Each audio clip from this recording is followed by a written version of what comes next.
আজকে একদম অনেক নতুন ভাবে সোনা বুট ভাজুন। তো গাইস, আমার মতন এরকম ভাবে কেউ বাজে কিনা তা জানি না। আজকে আমি মুরগির কলিজা, গিলা এগুলো দিয়ে আজকে আমি এই সোনা বুট আমি ভাজবো। আসলে গাইস, এইভাবে মানে মুরগির কলিজা গুদ্দা দিয়ে যদি আপনারা বাজি করেন, খেতে অনেক অনেক মজা হবে। মাশাল্লাহ, আমি যখন এভাবে বাজি করছি, আমার ছেলে মেয়েতে একদম কারাকারি করে সবগুলো খাই ফেলছে। আমার ভাগ্যে একদম একটু সোনা বুট মানে ফরে না। তো এই দেখুন, এখানে ছোট ছোট করে কলিজাগুলা কেটে নিলাম। তারপর মুরগির গুদ্দা আছে, এগুলা ছোট ছোট করে পিস করে কেটে নিলাম। ভালো করে ধুয়ে পরিষ্কার করে এখন তেলের মধ্যে ভালো করে পেঁয়াজের সাথে আমি ভেজে নিব, যেন ওই মুরগির মানে একটা গন্ধ বাস থাকে সেটা চলে যাবে। ভালো করে তেলের মধ্যে কষাই এভাবে ভেজে নিব।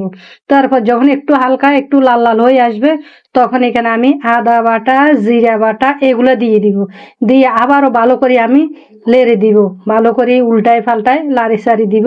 লাড়ি সারি দেওয়ার পরে তারপরে এখানে আমি কি করব, এখানে একটু গুঁড়া মরিচ দিয়ে দিব, হলুদ দিয়ে দিব, তারপরে এখানে কেঁচা মরিচ দিয়ে দিব, এখানে ধনিয়ার গুঁড়ি দিব, দিয়ে স্বাদ মতো লবণ দিব, দিয়ে ভালো করে আবারও লাড়ি দিব।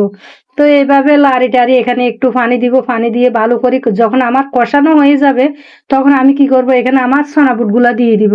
গাইস, যারা এখনো মুরগির কলিজা দিয়ে সোনা বুট খান নয়, তারা এ ভিডিও দেখি একদিন হলো এভাবে তৈরি করে দেখবেন।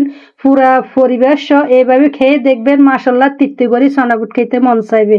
আমার মতন এইভাবে আপনারা তৈরি করে দেখবেন, অনায়াসে খেয়ে মানে খেতে মন চাইবে।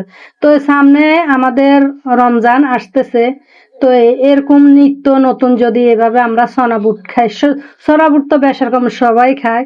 তো নিত্য নতুন এভাবে যদি আমরা সোনা বুটটা তৈরি করি ভিন্ন স্টাইলে, খেতে কিন্তু মন্দ না, অনেক ভালোই লাগবে।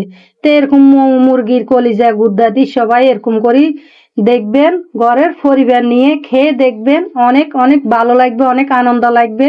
তা আমি তো মুরগির গিলা কলিজা দিয়ে এভাবে আমি সোনা বুট ভাজলাম। দেখুন, আমার পরিবার সবাই তৃপ্তি সহকারে সোনা বুট খেতেছে। আর লাস্টে দেখা যায় আমার ভাগ্যে একটু টানি সোনা বুট রয়েছে। তো কি করব, আমি এগুলা এখন আমি মেখে জেখে এখন খেতে বসলাম। তো কেমন লাগলো আপনাদের থেকে আপনারা অবশ্যই কমেন্ট করে বলবেন। তো আপনারা ভালো থাকবেন, সুস্থ